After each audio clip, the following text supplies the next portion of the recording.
this whole year has been one of having to stay home, having to wear the mask, and having to not be in touch with people, giving up my work in South Australia because of the only way I can get there was to fly and borders are closed.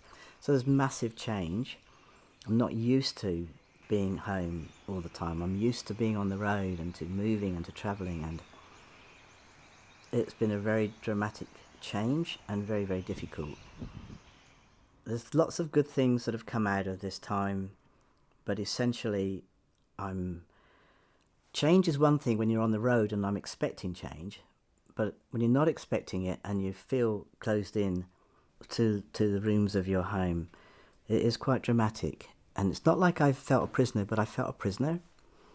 And one of the things that has been really good is to be able to go out on my bike, and I'd take a flask of coffee with me and go and watch the sunrise and try to reconnect to essence of life, really, because it's been really dramatic, and some lovely people, beautiful friends have died, and death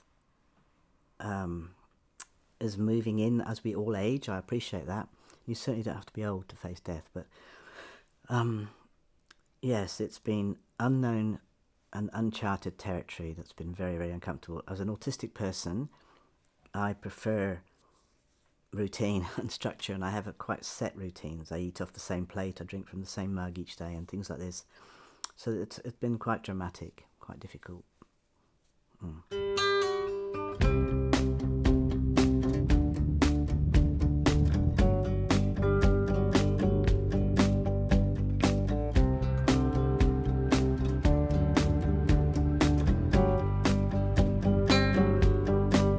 I'm a little bit down for something that makes me lazy,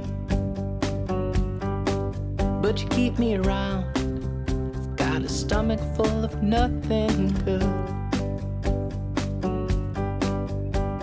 and by the time you asked me, it'd been days. We're getting towards the end of the year. We haven't seen Katie, my daughter, and our grandkids since March. So we've kept in touch over the phone. Sometimes my granddaughter has spoken over FaceTime and etc. But no, we haven't met up yet. They grow so fast, the kids, and I look at the pictures of them, but it's not quite the same.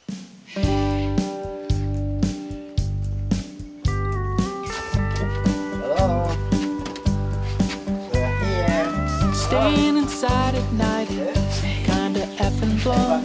I don't see a reason why you have to know. I just know that we should do this. I'll do this for those who work in our health industries. People with Missed you. compromised Haven't seen this in a long time.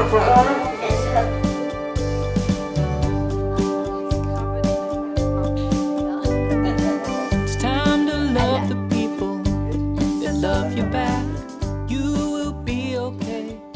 Statistical fact. We were not surprised. Well, it was really funny because Mum and I were walking the dog with Beatrice, and my dog, we sort of talked about how the dog didn't know if she was a he or a her, or was having a bit of identity crisis, and I made the flippant comment and looked at my mum and said, "A bit like you, Mum." And Mum just kind of then was free to go into the conversation, and I just said, "Oh yeah, tell us something we don't know." Mum's still my mum.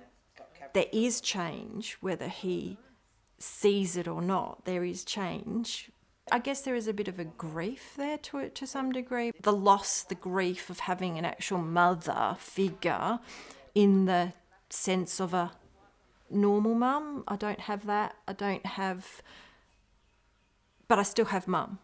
It's so hard to explain, because I don't want to sound like I'm being negative, because I'm not, because I don't have any negative feelings towards Mum for becoming a man, because all I've ever wanted is for my mum to be happy. One at a time. Holly, one at a time. Okay.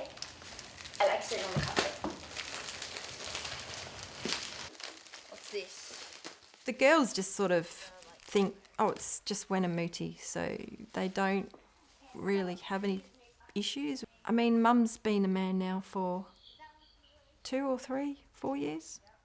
I can't even remember. So the girls were, I mean, Alicia's 13, so Alicia must have been about 8 or 9, and Holly would have been 4 or 5. So it's just like what they've grown up with. So it doesn't faze them. The chance of getting the rest of yours. Thank you very much. I don't even know what the presents are. Say. Oh, They fancy. sold out. It was really hard to get. Like as of like last week, Yeah. I couldn't get one. Wow. So I managed Thank to you get so one. much. Okay. That's called the hipster. You're a hipster now. You've got your beard kit.